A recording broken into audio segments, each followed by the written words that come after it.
paso a la primera conferencia, discursos de odio, periodismo y participación de las audiencias, buenas prácticas, que va a impartir la doctora Marisa Torres da Silva. Benvinda. Ella es lisboeta, catedrática de la Universidad de Nova de Lisboa, en la facultad profesora titular en la Facultad de Ciencias Sociales y Humanas, donde imparte docencia desde el año 2006. Es investigadora del Instituto de Comunicación de Nova, actualmente coordinadora ejecutiva del Departamento de Ciencias de Comunicación de Nova, editora jefe de la revista Media y Jornalismo, que está indexada en WOS, en Scopus, en Q1, en Estudios Culturales, coordinadora de sección de públicos y audiencias de la Asociación Portuguesa, de la famosa Asociación Portuguesa SOCCOM, y es co-coordinadora del Grupo de Medios y Periodismo IGNOVA.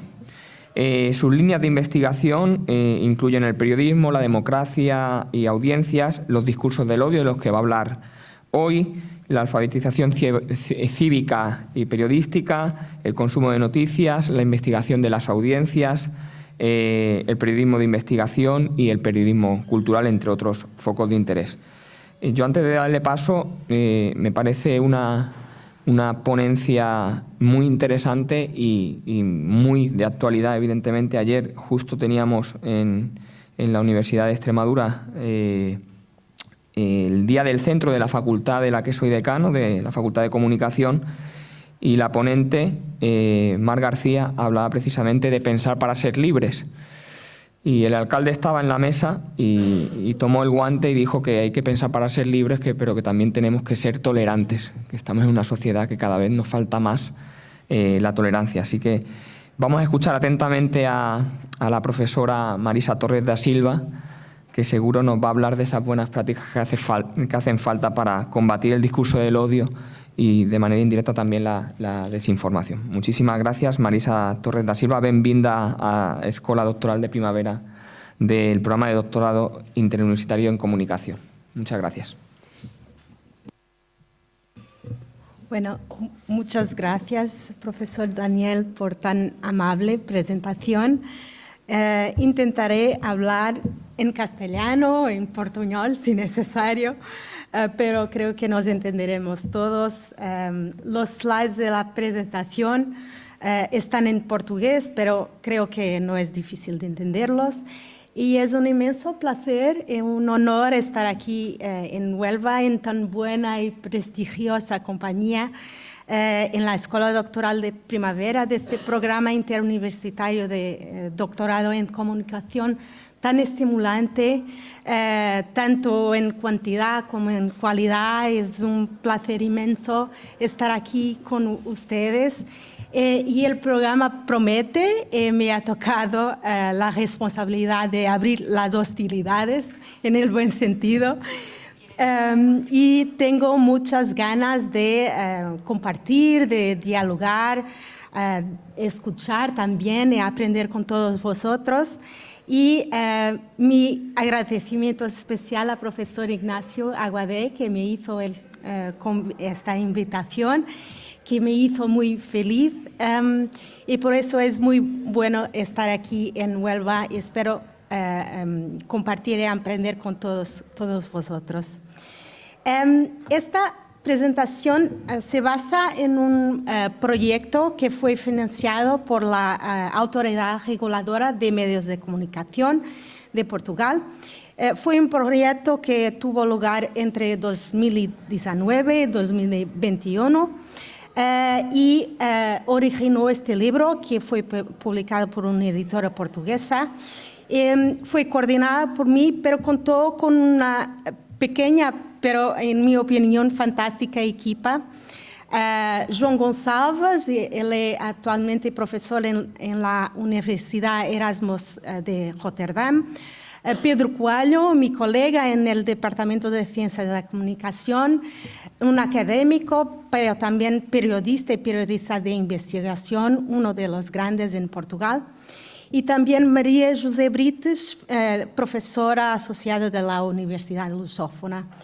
Y cada uno con su perspectiva única y también áreas fundamentales de especialización, ofreció contribuciones sin las cuales no había sido posible sacar adelante este proyecto. Y el propósito general era contribuir a la investigación y la reflexión sobre el discurso de odio online, en aquel momento prácticamente inexplorado en Portugal, y también fomentar el debate sobre posibles mecanismos de respuesta y prevención para las organizaciones periodísticas. Y este propósito surgió de un contexto internacional y nacional en el que el discurso de odio online se había convertido en un fenómeno cada vez más tangible y hoy podemos decir cada vez más normalizado y por veces también legitimado institucionalmente. Y hablaré un poco más de este contexto dentro de un momento.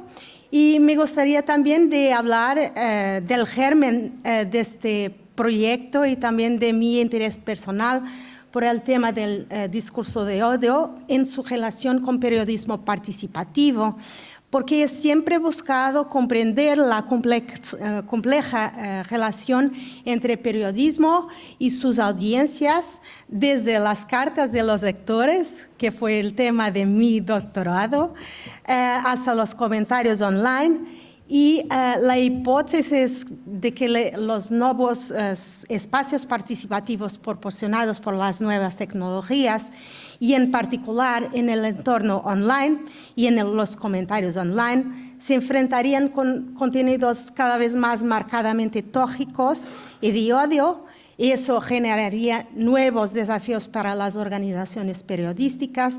Eso comenzó a ser trabajado por mí en 2015 en el contexto de mi investigación postdoctoral.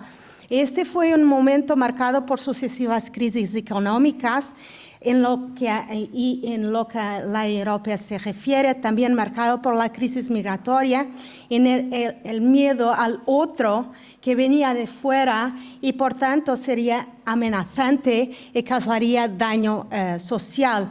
Y eso ha causado miedos y también viejos resentimientos que fueron capitalizados en particular por partidos de espectro de la derecha radical y extrema derecha. En este contexto político, social y económico se añadió una nueva ecología mediática con retos nunca antes considerados, y una de las consecuencias más tangibles fue la amplia difusión y consiguiente normalización de discursos de odio. Y porque en Portugal no había casi, yo sé que no se ve nada, pero solo para ver el índice del libro, en Portugal casi no había información sobre el fenómeno del discurso de odio y en particular lo que se refería en la naturaleza y la dimensión, en su dimensión en el contexto periodístico, es decir, también en los vehículos participativos que pone a disposición de sus audiencias.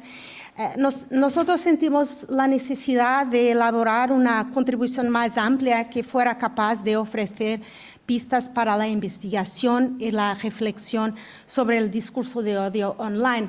Y los objetivos del proyecto fueron, entre otros, comprender la relación entre organizaciones periodísticas y las prácticas identificadas como discurso de odio en el contexto portugués.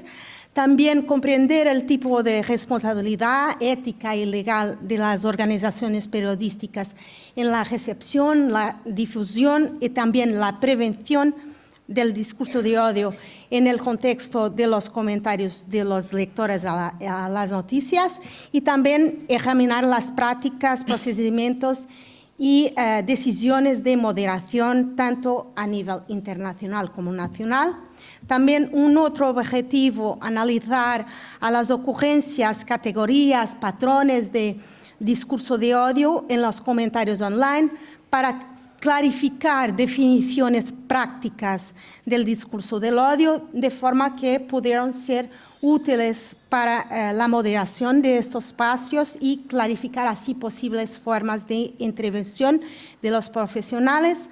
Y por último, también fue una cosa muy importante para nosotros y como decía José Ignacio, hacer investigación en comunicación es también pensar en su aporte para la sociedad, lo que hacemos, traer ese aporte para la sociedad. Y por eso una cosa muy importante para nosotros era fomentar el intercambio de conocimientos adquiridos entre los periodistas con el fin de difundir sugestiones, posibles buenas prácticas en la gestión del espacio de comentarios y promover también así la prevención del discurso de odio online. Nosotros podemos decir que en los últimos años y debido a contextos políticos y sociales que son transversales, también coyunturales y muy complejos, pero podemos decir que las discusiones online se han tornado más agresivas, más tóxicas, aumentando exponencialmente el discurso de odio hacia colectivos marginalizados.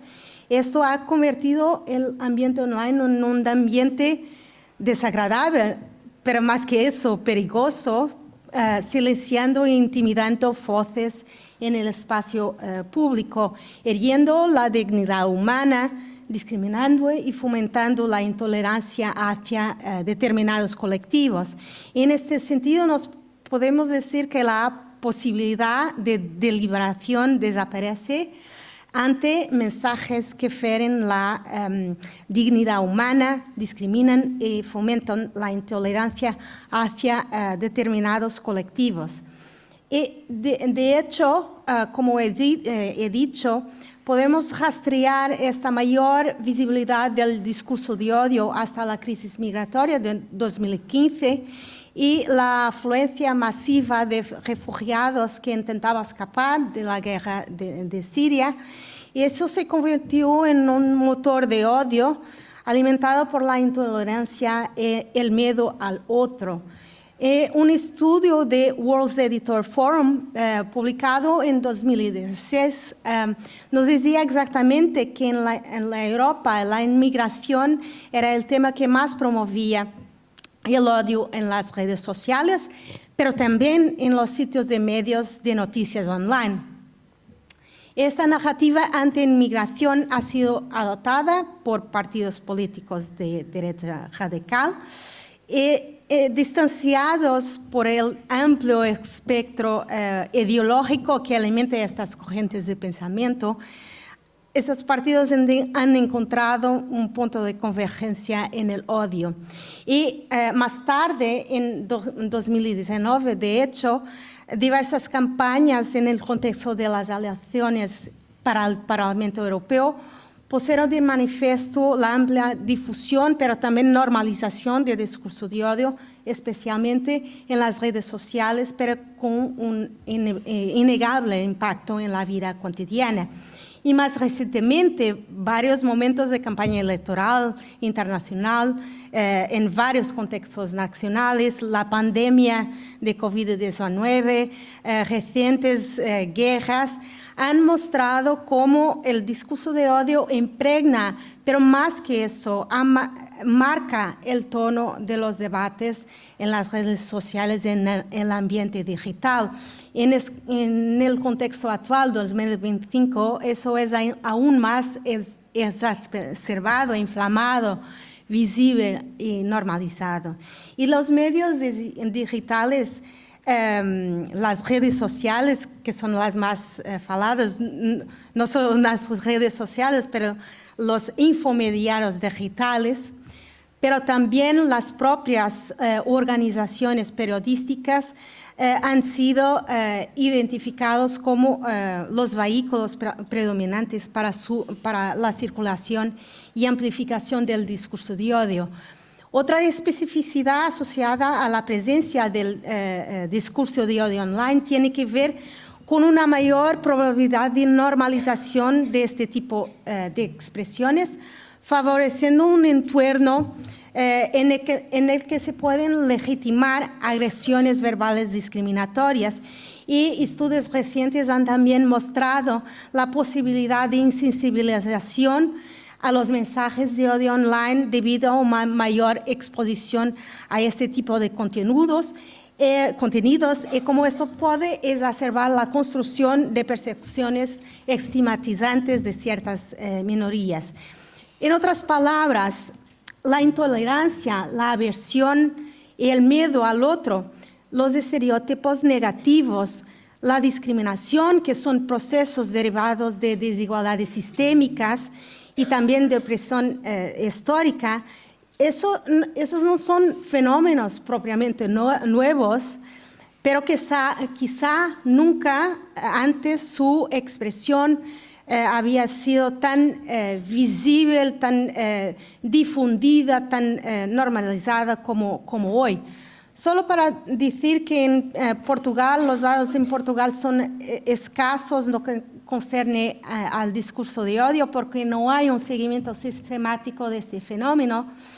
Al contrario de lo que me parece decir en España, porque tiene el Observatorio Español de Racismo y Xenofobia, que hace una monitorización a lo mejor mensal del discurso de odio.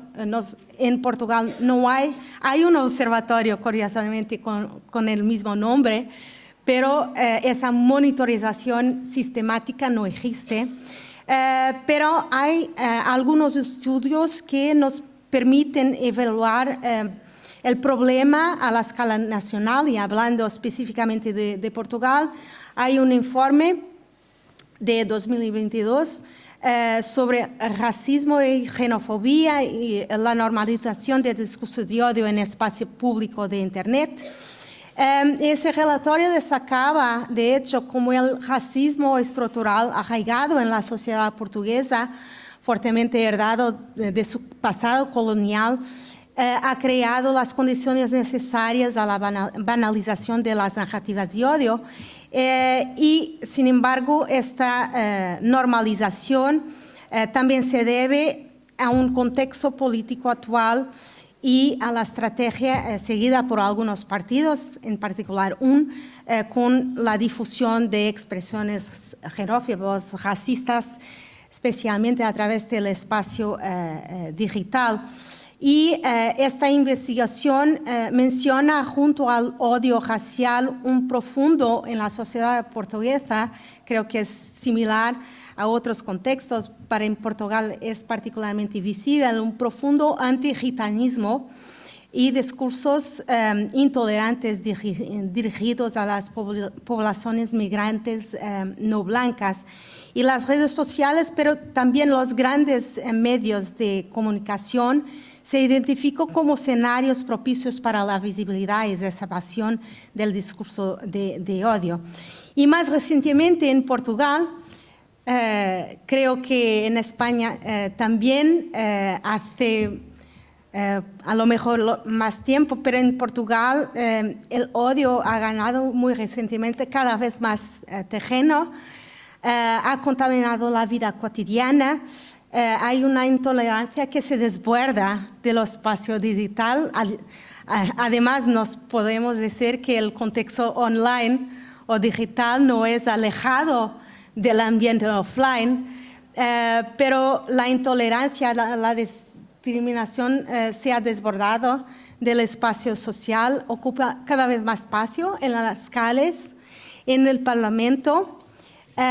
Mañana se conmemora la Revolución de la Libertad del 25 de abril en Portugal y en un acto de provocación un movimiento de extrema derecha va a hacer una manifestación con comida y un porco en el espeto como provocación.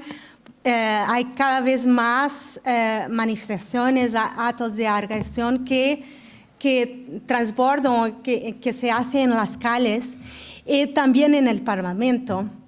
donde 50 diputados electos, uno por cada año de democracia en Portugal. Mañana es el aniversario de 51 años de democracia en Portugal. Normalizan expresiones de intolerancia y de discriminación. Pero estamos hablando de discurso de odio y creo que hace la pena aclarar lo que se entiende por discurso de odio. Y como punto de partida, creo que conviene mencionar algo que comparten quienes estudian esa cuestión, es que no existe una definición universal, estandarizada, unívoca del concepto de discurso de odio, ni el ámbito jurídico, ni los círculos académicos, ni fuera de ellos. Es una noción que se utiliza de forma muy amplia y que a menudo se debate junto o de forma indiferenciada en relación a otros términos como incivilidad, que voy a hablar hoy también, blasfemia, ofensa, insulto, difamación, agresión, obscenidad, profanidad, pero también, por ejemplo, en el ambiente online, trolling, flaming. Entonces, la expresión para hablar de una utilización indiferenciada con otros términos que podrán estar cercanos, además, es una expresión que se ha convertido habitual en las conversaciones cotidianas y diríamos hasta profundamente banalizada y difundida en el espacio mediático, espacio público mediatizado, pero en varias ocasiones ha adquirido significados que la alejan de características que están relativamente establecidas en su definición, a pesar de no haber una circunscripción unívoca o universal. Yo traigo aquí la definición de la recomendación número 15 de la Comisión Europea contra el Racismo y la Intolerancia, la ECRI, que es un organismo del Consejo de Europa que monitoriza y supervisa los aspectos relacionados con la discriminación, con el racismo, intolerancia, xenofobia, antisemitismo en 47 países europeos. Esta es la definición adoptada por esta recomendación. Como dijo, no es universal. Para mí, tal vez a lo mejor es la más completa, pero no hay una definición universal, pero podemos decir que el término de discurso de odio es comúnmente utilizado para referirse a mensajes hostiles y de incitación a violencia, atacando y disminuyendo grupos o colectivos determinados basados en características como género, nacionalidad, religión, etnia, nacionalidad, entre otros, y por lo tanto también el discurso de odio tiene como objetivo silenciar, humillar, intimidar, discriminar, perseguir, amenazar, deshumanizar, degradar, excluir o atemorizar. Hay, sin embargo, muchas defensas en los marcos legales. Por ejemplo, en Portugal tenemos el artículo 240 del Código Penal, pero no hay criminalización, por ejemplo, en la propagación de una ideología racista.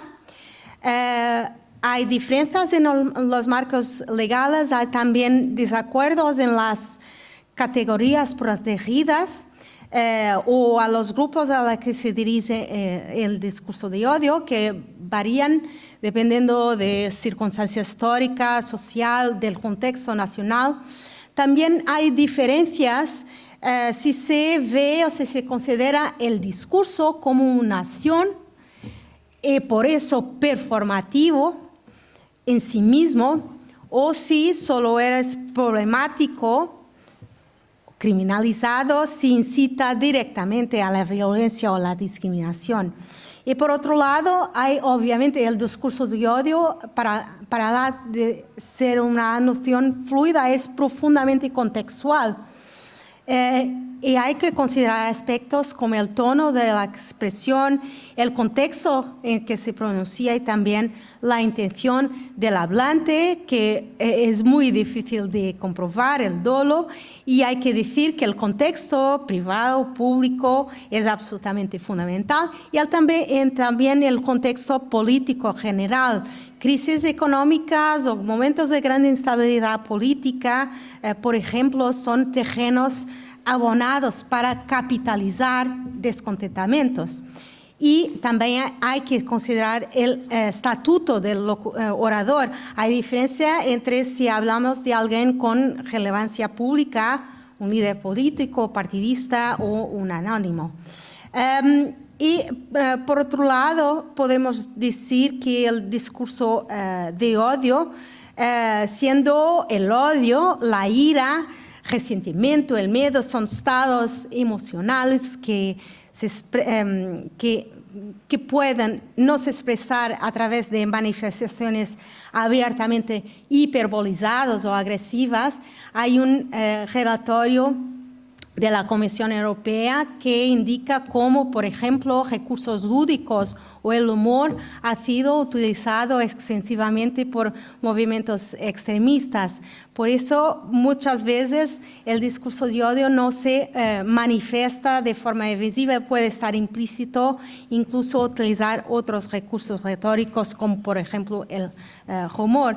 Y ha sido también una estrategia deliberada y consciente de algunas figuras políticas, muy eficaz para provocar emociones en la arena política, pero esa estrategia tiene, como todos sabemos, tienen implicaciones políticas y sociales importantes, promoviendo la intolerancia, la desconfianza hacia grupos marginalizados, pero también hacia las propias instituciones democráticas y su legitimidad.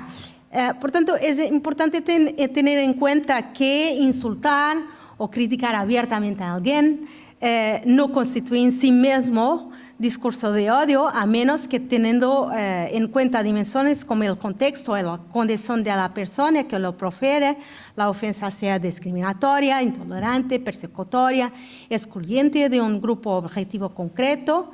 El discurso de odio es una amenaza para la paz social, destruye derechos humanos fundamentales, está fuera de lo marco de la opinión o de la argumentación, porque la dignidad humana no se debate, no es discutible. Y no es por acaso que el secretario general de las Naciones Unidas, Antonio Guterres, portugués, hablara en el discurso de odio como preludio de genocidios. Y de hecho el discurso de odio basado en la deshumanización ha sido utilizado en el contexto de varios genocidios históricos, como por ejemplo en el genocidio de Ruanda, la asociación entre la minoría étnica Tutsi con, por ejemplo, cucarachas. Por eso no es por acaso que Guterres ha dicho eso.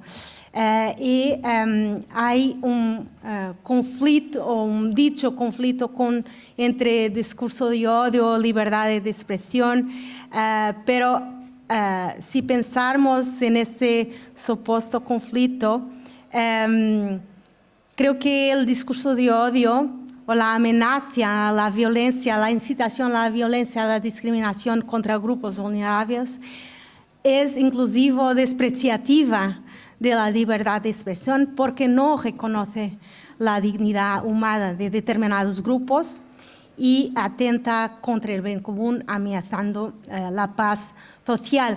Y hay que también destacar, para podermos proseguir, yo sé que hablo demasiado, pero hay que destacar también el impacto de la circulación y de la amplificación del odio online. Y eso va mucho más allá que del propio entorno digital y de las plataformas puede tener efectos a largo plazo, como ansiedad, miedo, baja autoestima, inseguridad, pero también efectos o daños acumulativos, no solo de largo plazo, pero también acumulativos, que quiere decir la creación, perpetuación de realidades sociales que promueven un trato diferenciado de grupos minoritarios, favoreciendo su subordinación y reforzando las estructuras de poder establecidas. Bueno, relacionando esto con el contexto del periodismo, en particular con el llamado periodismo participativo, nos podemos decir que la creación y expansión de formas de participación pública dentro de los grandes medios de comunicación ha traído un potencial de debate y de comunicación pública, pero ha también planteado muchos retos a las organizaciones periodísticas. Si por un lado, nuevas prácticas de comentar, compartir, crear han servido como vehículos para conectar las audiencias con los medios informativos. Por otro lado, el espacio para comentar las noticias ha sido particularmente permeable a mensajes y comportamientos de incitación a odio, así como otras formas de ciberodio, incluyendo asedio y amenazas contra los propios periodistas. Entonces, los foros como comentarios online se perspectivaban en el inicio una perspectiva muy tecno-optimista de que serían muy importantes para cumplir premisas deliberativas en la discusión de temas de interés colectivo. En realidad han planteado diversos desafíos a los profesionales, a las estructuras editoriales, desafíos que van desde la cualidad argumentativa de los comentarios, pero también la posibilidad de discursos tóxicos y abusivos, cuestiones éticas y legales derivadas de la visibilidad de mensajes que atentan a la dignidad humana o incluso obstáculos a la existencia de recursos para una adecuada moderación de estos espacios participativos. Otros actores han también hablado de que los comentarios se han convertido también en un escenario preferencial para la llamada participación oscura o dark participation, que va desde flaming, trolling, hasta la difusión de desinformación, ataques a periodistas. Y estos fenómenos son particularmente problemáticos en el caso de los comentarios, no solo por el protagonismo, por su visibilidad, mas también la responsabilidad que las organizaciones periodísticas tienen con impulsoras del debate público, sino también porque los propios comentarios pueden afectar a la forma en la que las audiencias leen e interpretan el contenido de las noticias. Y podemos atribuir al periodismo un papel clave en la promoción de valores como la igualdad, la diversidad, la tolerancia, la no discriminación. De un punto de vista normativo, tienen la responsabilidad social, moral, de combatir el discurso de odio y su difusión. Hay que decir, los medios de comunicación, organizaciones periodísticas, no son redes sociales, tienen una responsabilidad diferente y eso también se aplica a los espacios de participación que disponen para su audiencia, como los comentarios online dentro de sus websites. Aquí la responsabilidad es obvia, pero también los comentarios que los usuarios hacen en las noticias que se replican y publican en páginas de medio social. Aquí el control es un poco diferente, depende de la plataforma. Hay que decir también que los medios noticiosos han implementado estrategias muy diversificadas para gestionar el espacio de comentario, desde premoderación hasta sistemas de reputación, postmoderación basada en denuncias de usuarios o en posmoderación de CFR. Algunos han decidido transferir el espacio de comentarios para las redes sociales con el argumento de mejorar la calidad del debate e evitar el anonimato de los usuarios. Y otros han optado por utilizar un plugin de comentarios en sus sitios web, subcontratar la moderación, outsourcing. Por eso ha habido estrategias muy diversificadas.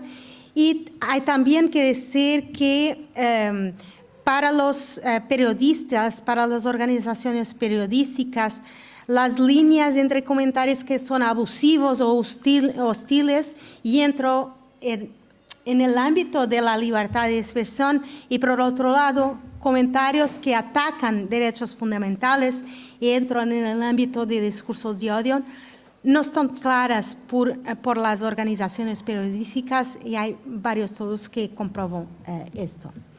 Bueno, hay también que añadir, ¿cuánto tiempo tengo? 10 minutos. Tan poco tiempo. Me creo siempre que voy a hablar un poquito y ya está, pero no es el caso. Bueno, avanzando. Hay que decir que un análisis de discurso de odio en Internet, especialmente en los comentarios online, no se puede disociar del contexto más vasto de incivilidad que lo rodea.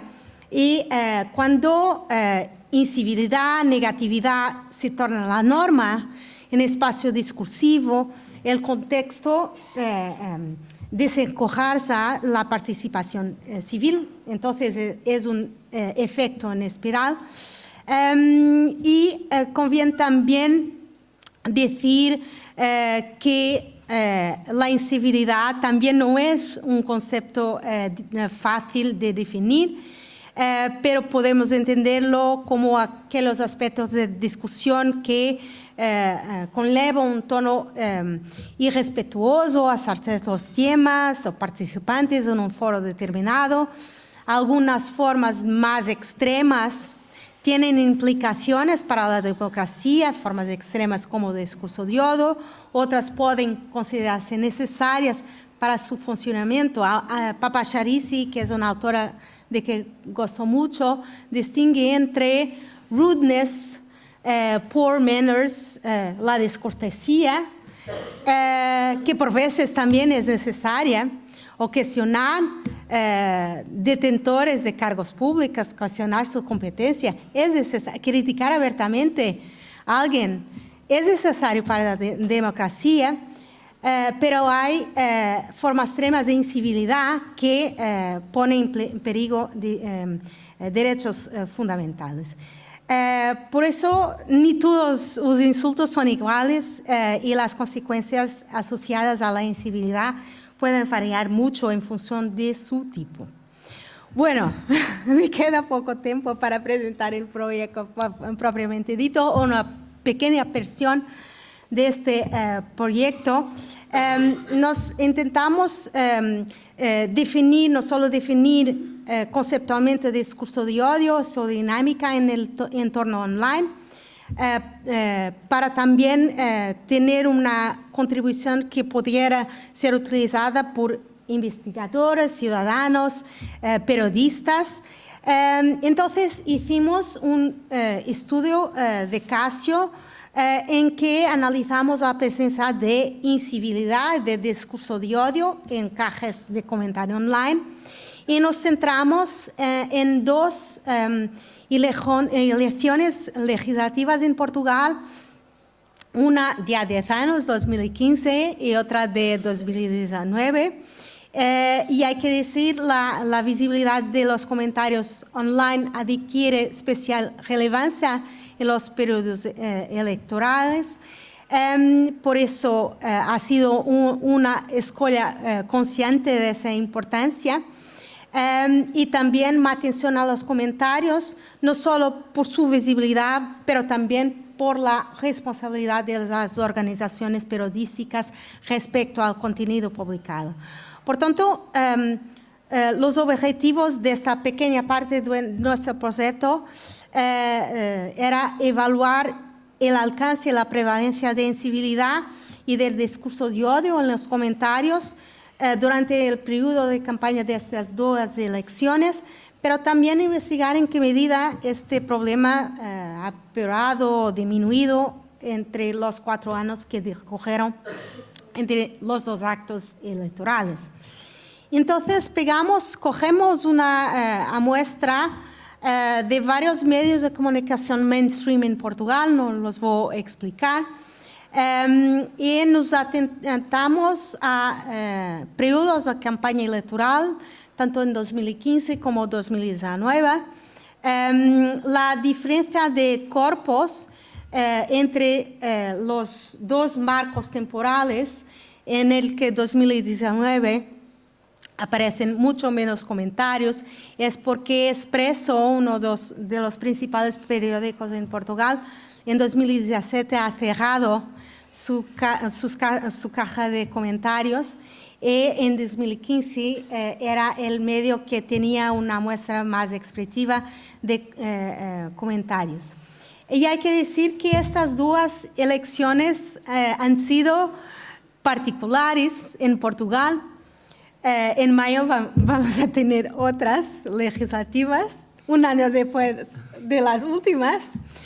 Es un ótimo en Portugal, pero en 2015 fue el año, no sé si han oído hablar, en Portugal ha sido creada la Geringonça.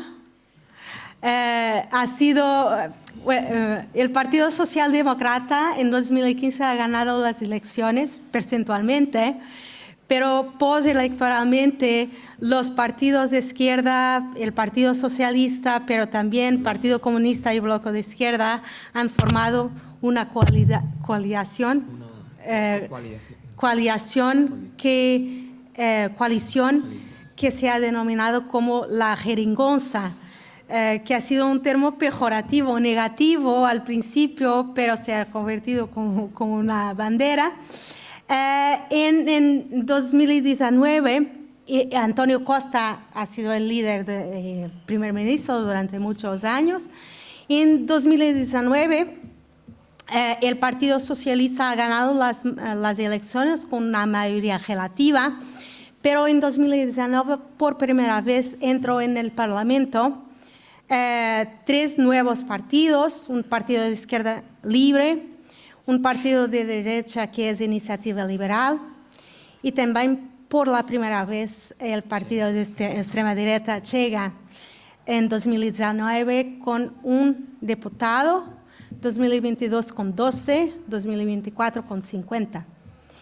Entonces, muy rápidamente, no se ve nada, solo para decir que intentamos hacer una categorización de distintos tipos de incivilidad, siendo que la más extrema es obviamente el discurso de odio, pero también atentado a derechos fundamentales. Para nosotros era importante tener una imagen más detallada, más nuanciada de incivilidad, desde insultos infantiles, o cuestionar la competencia, usar palabrotas, hasta formas más graves de incivilidad como ataque a la integridad física o también discurso de odio, para no tener una visión binaria si no tiene discurso de odio o no.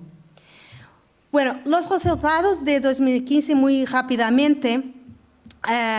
Si consideramos las formas más graves de incivilidad, insulto a identidad o peor, 30% de comentarios contienen por lo menos una manifestación más ofensiva de civilidad.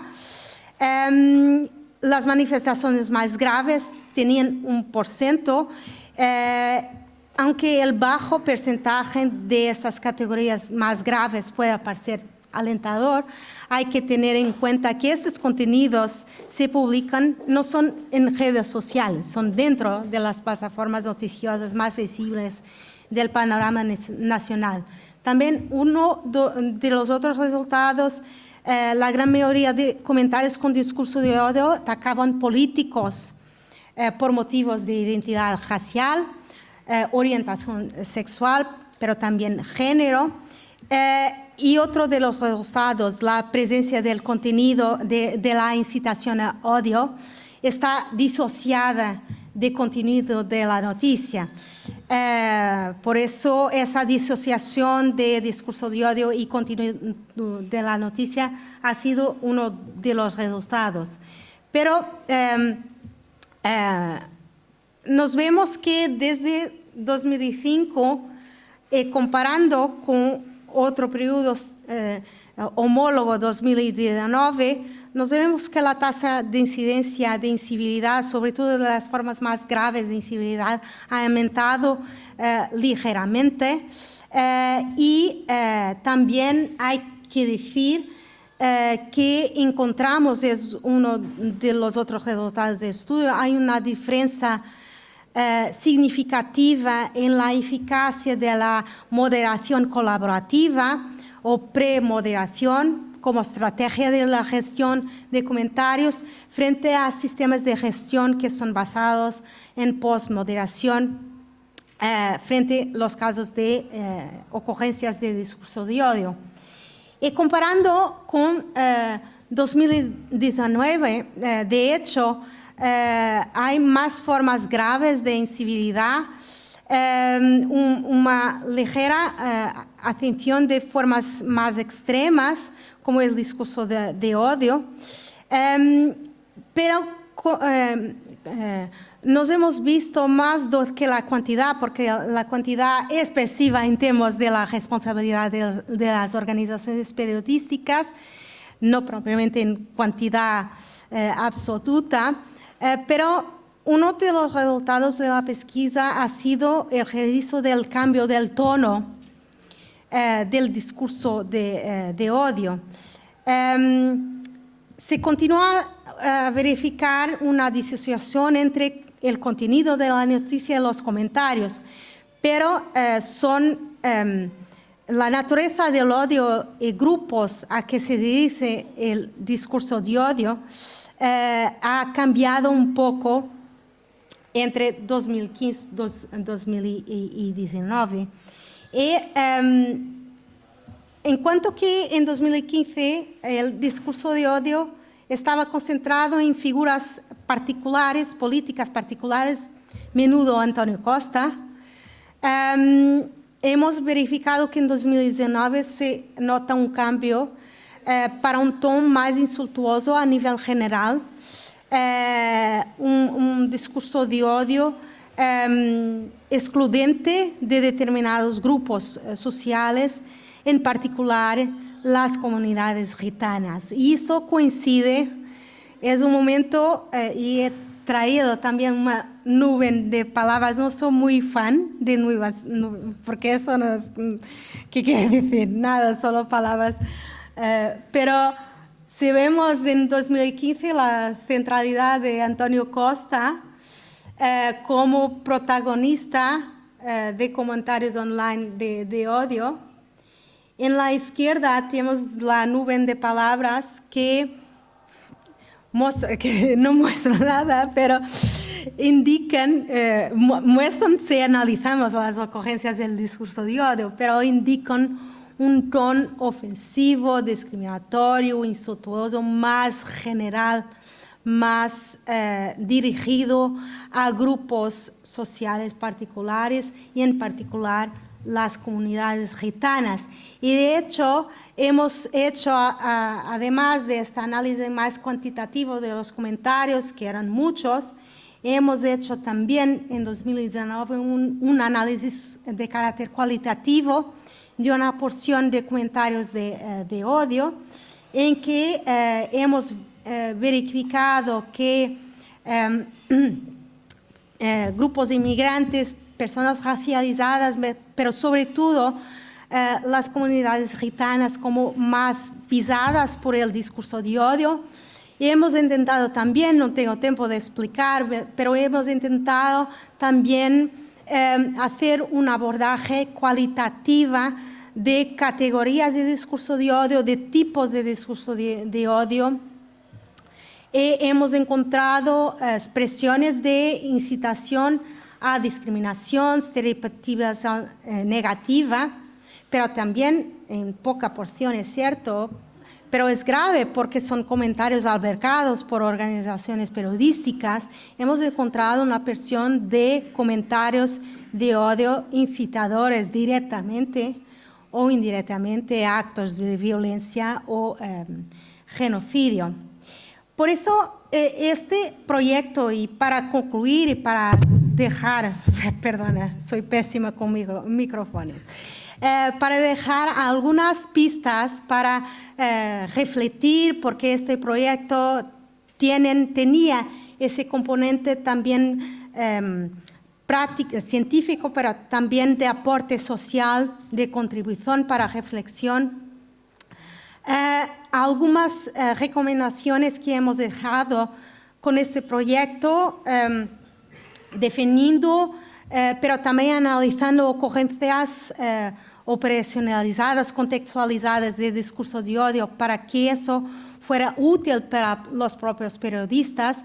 Una de las sugerencias tiene que ver con una formación más fuerte que circunscriba conceptualmente la noción de discurso de odio, sus potenciales consecuencias, el impacto, los daños, junto en particular de los periodistas, porque las organizaciones periodísticas tienen una responsabilidad muy fuerte en cuanto a dinamizadores del debate público, sobre todo en un momento en que las Big Tech tienen ese monopolio de discurso público, pero con varios problemas e impactos directos en la calidad de democracia. Otras recomendaciones como el fortalecimiento de mecanismos de autorregulación. También hay varios estudios que dicen que cuando los periodistas se envuelven en la moderación, en la comunidad de utilizadores, eso hace bajar la probabilidad de discusiones civiles, agresivas, tóxicas. Y eso es comprobado también en otros medios, como por ejemplo el New York Times, que tiene una comunidad muy fuerte de utilizadores. Pero también para pensar, esto es para el futuro, me pienso mucho en esto, que los espacios de comentario online son vistos como puntos de abertura, de conexión de los periodistas con sus audiencias, pero no han sido tratados, ni moderados, ni gestionados, ni investidos desde el punto de vista de equipos de moderación. Son espacios participativos que han sido dejados para allá por organizaciones periodísticas, pero en mi punto de vista hay que fortalecer la relación entre el periodismo y sus audiencias y quizás crear espacios alternativos de discusión, de diálogo, promover un periodismo soportado en la conversación, en el diálogo, para favorecer la conexión dialógica y coproductiva entre organizaciones periodísticas y sus públicos. Y para terminar, y soy pésima con el micro, también fomentar algunas propuestas que promuevan y tornen presente la responsabilidad de las organizaciones periodísticas en promover la diversidad, la no discriminación, y tienen un papel específico en el combate al discurso de odio.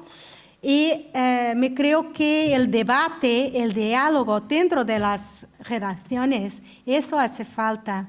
Y no es muy frecuente hoy en día el debate, el diálogo entre pares, entre editorías, entre jefes, para que las decisiones no sean tomadas individualmente o casuísticamente.